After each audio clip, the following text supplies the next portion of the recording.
ನಾಳೆ ಕಾವೇರಿ ವಿಚಾರವಾಗಿ ಸರ್ವ ಪಕ್ಷ ಸಭೆ ಕರೆದ ವಿಚಾರಕ್ಕೆ ಸಂಬಂಧಪಟ್ಟ ಹಾಗೆ ಬೆಂಗಳೂರಿನಲ್ಲಿ ಸಿಎಂ ಡಿಕೆ ಶಿವಕುಮಾರ್ ಪ್ರತಿಕ್ರಿಯೆ ನೀಡಿದ್ದಾರೆ. ನಾಳೆ ಕಾವೇರಿ ವಿಚಾರವಾಗಿ ಸರ್ವ ಪಕ್ಷ ಸಭೆಯನ್ನ ಕರೆದಿರುವ ವಿಚಾರ ಬೆಂಗಳೂರಿನಲ್ಲಿ ಸಿಎಂ ಡಿಕೆ ಶಿವಕುಮಾರ್ ಪ್ರತಿಕ್ರಿಯೆ ನೀಡಿದ್ದಾರೆ. ಬಿಜೆಪಿಯವರು ಆರೋಪ ಮಾಡ್ತಾ ಇರ್ತಾರೆ, ಅವರೇ ಸಲಹೆ ಕೊಟ್ಟರು ಸರ್ವ ಪಕ್ಷ ಸಭೆ ಕರೆಯೋದಕ್ಕೆ. ಇನ್ನು ನಾವು ನೀರು ಬಿಟ್ಟಿಲ್ಲ, ಡ್ಯಾಮ್ ತುಂಬುವ ಪರಿಸ್ಥಿತಿ ಇದೆ, ಹೀಗಾಗಿ ನೀರು ಬಿಡಬೇಕಾಗತ್ತೆ ಅಂತ ಸಿಎಂ ಡಿಕೆಶಿ ಪ್ರತಿಕ್ರಿಯೆಯನ್ನ ನೀಡಿದ್ದಾರೆ. ನಾಳೆ ಬೆಳಗ್ಗೆ 11 ಗಂಟೆಗೆ ಬೆಂಗಳೂರಿನ ತಮ್ಮ ಅಧಿಕೃತ ಗೃಹ ಕಚೇರಿ ಕೃಷ್ಣಾದಲ್ಲಿ ಸರ್ವಪಕ್ಷ ಸಭೆ ಕರೆದಿದ್ರು. ಕಾವೇರಿ ನೀರು ನಿಯಂತ್ರಣ ಸಮಿತಿ ಹಾಗೆ ಕಾವೇರಿ ನೀರು ನಿರ್ವಹಣಾ ಪ್ರಾಧಿಕಾರ ಈ ತಮಿಳುನಾಡಿಗೆ ಮುಂದಿನ 15 ದಿನದಲ್ಲಿ 3500 ಕ್ಯೂಸೆಕ್ ನೀರು ಹರಿಸುವಂತೆ ಆದೇಶ ನೀಡಿತಲ್ಲ ಕರ್ನಾಟಕಕ್ಕೆ. ಈ ತುರ್ತು ಸಭೆಯನ್ನ ಈ ಕಾರಣಕ್ಕಾಗಿ ಆಯೋಜನೆ ಮಾಡಿದ್ರು. ಇದಕ್ಕೆ ಸಂಬಂಧಪಟ್ಟ ಹಾಗೆ ಈಗ ಹೇಳಿಕೆಯನ್ನ ಕೊಟ್ಟಿದ್ದಾರೆ.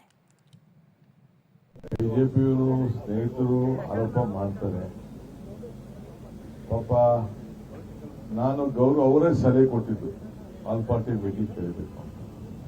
ಇನ್ನ ನೀರು ಬಿಟ್ಟಿಲ್ಲ, ಆದರೆ ಸಾಯಂಕಾಲದಷ್ಟೊತ್ತಿಗೆ ನೀರು ಬಹುಶಃ ಒಂದು ಡ್ಯಾಮ್ ತುಂಬುವಂತ ಒಂದು ಪರಿಸ್ಥಿತಿ ಬಂದಿದೆ.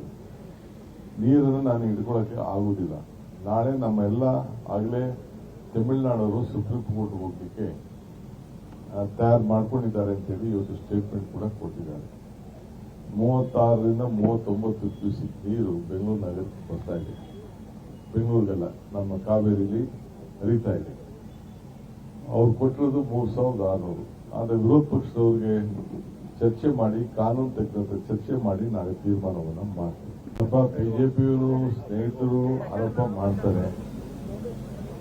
ಪಾಪ ನಾನು ಅವರೇ ಸಲಹೆ ಕೊಟ್ಟಿದ್ದು ಆಲ್ ಪಾರ್ಟಿ ಮೀಟಿಂಗ್ ಕರೀಬೇಕು ಅಂತ. ಇನ್ನ ನೀರು ಬಿಟ್ಟಿದ್ದು